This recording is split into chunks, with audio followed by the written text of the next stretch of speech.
Rebonjour. Qu'est-ce que c'est cet ingrédient secret? C'est facile. C'est de l'ail. Ouais, mais quittez pas. C'est pas exactement de l'ail normal. C'est de l'ail préparé d'une certaine manière. C'est le truc que je mets partout. Je mets vraiment.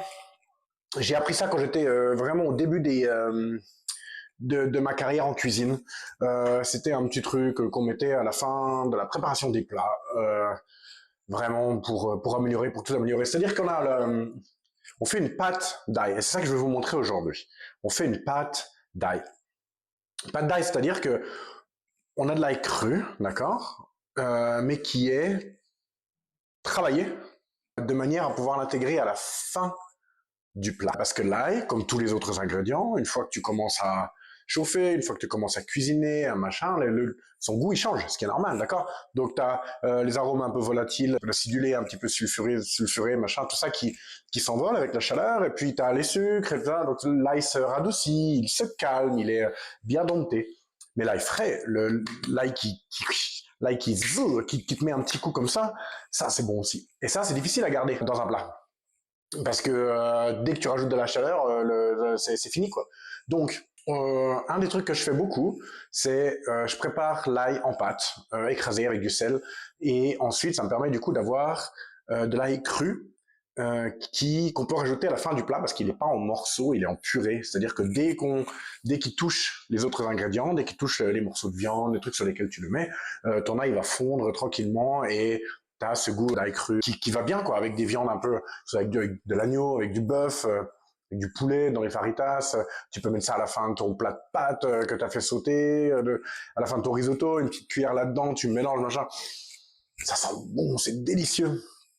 Tu mets partout, tu mets dans une sauce de salade, parce que vu que c'est réduit en purée, quand tu mets dans ta sauce de salade et puis que tu secoues, et ben du coup tu te retrouves avec une sauce de salade qui a un goût d'ail frais, mais qui n'a pas de morceaux. Donc tes invités, ils ont pas obligé de croquer dans les morceaux d'ail qui vont leur brûler la bouche, tu vois. Et ça rend tout délicieux. Et vu qu'en plus tu l'écrases avec du sel, ça fait un espèce d'effet un peu exhausteur de goût, c'est-à-dire que ça augmente la force de goût de ton plat. Et en plus, ça agit comme un liant, c'est-à-dire que ça épaissit un petit peu les jus de cuisson quand tu mets de la pâte d'ail sur des steaks, des trucs comme ça. C'est vraiment bien, c'est parfait pour tout le temps. Je te montre vite fait comment on l'a fait.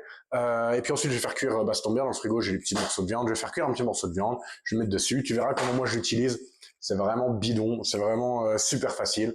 Et puis, même si jamais c'est de l'ail cru et que peut-être ça fait sentir un peu de la gueule, je te promets que si tu cuisines ça pour une fille ou pour un garçon et que tu leur fais ça à manger, même si jamais tu sens un peu là, ils s'en foutront. C'est tellement bon, ils vont t'adorer. Il y aura pas de problème. Tu prends une petite pastille à l'amande, tu te brosses les dents. C'est pas des gros morceaux d'ail qui vont venir te brûler. C'est tout doux, c'est tout calme, c'est délicieux. Je passe tout de suite derrière moi avec la planche à découper. Je vous montre comment on le fait. Et puis je fais cuire un petit morceau de viande. Et puis je vous montre comment je le mets à la fin de la cuisson. D'accord? Tête d'ail, d'accord? Je vais prendre des gros morceaux. Plus c'est gros, plus c'est facile. C'est comme tu veux. Tu prends ce que t'as. Pas du tout là. Donc je vais la cuire à 50-60%, d'accord? Comme un steak un peu, comment on dit en français, un peu médium, quoi. Tu vois bien. Ensuite, je la tranche, je l'assaisonne avec ma pâte d'ail et je finis la cuisson là-dedans tranquillement. Ça sera délicieux. Alors, la pâte d'ail. Tu vois, j'ai une grosse gousse là, d'accord? Je l'éclate avec la lame de mon couteau.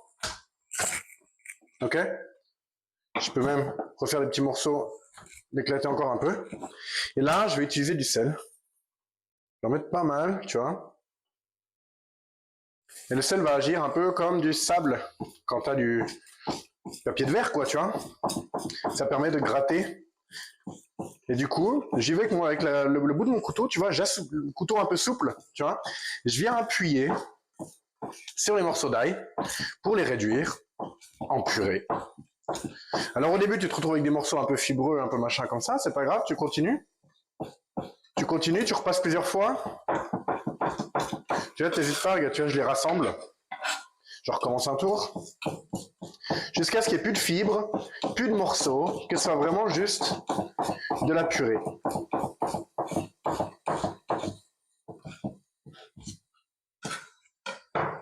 Protéger ma plaque pour éviter que ça fasse du bruit.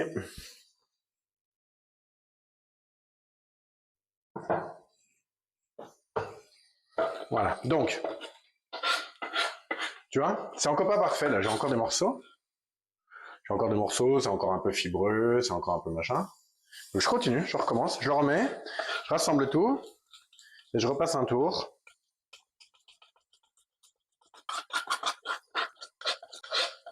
Voilà. Et là, j'ai une purée d'ail, d'accord? Ça, délicieux. Dans un plat de pâtes, quand t'as fini, tu sais, quand t'as fini de faire cuire tes pâtes, t'as ta sauce, machin, tu mélanges un peu tout dans la casserole, cuillère de pâte d'ail, tu tournes 2 fois, tu fermes le feu, tu couvres.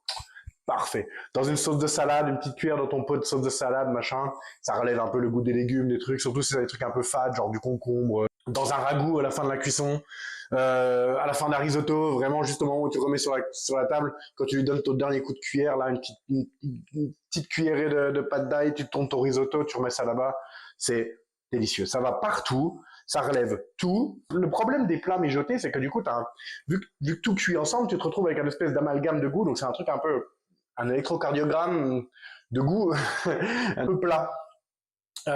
Donc le fait de rajouter des ingrédients frais à la fin, genre des herbes, de la purée d'ail, des machins, fait que du coup tu te retrouves un petit peu avec quand même des monts et des vallées dans, dans, dans ton profil de goût de ton plat, quoi.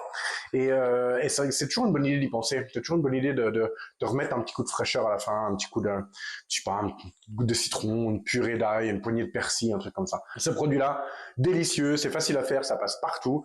Et en plus, c'est bon pour la santé, quoi. C'est de l'ail. Donc, je vais finir de cuire tranquillement mon petit steak d'agneau, là, et je vous montre comment on l'utilise. Bidon. Alors, on se retrouve sur la viande. Je vais aller couper des fines tranches. Tu vois, elle n'est pas complètement cuite à 100%. On est sur des 70% tranquillement. C'est parfait. C'est de l'agneau, c'est bon comme ça. Ok? Donc là, on est bon, on est sur le 70%. Et maintenant,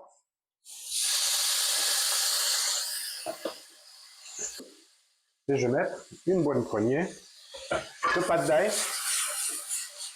Je mélange ça tranquille.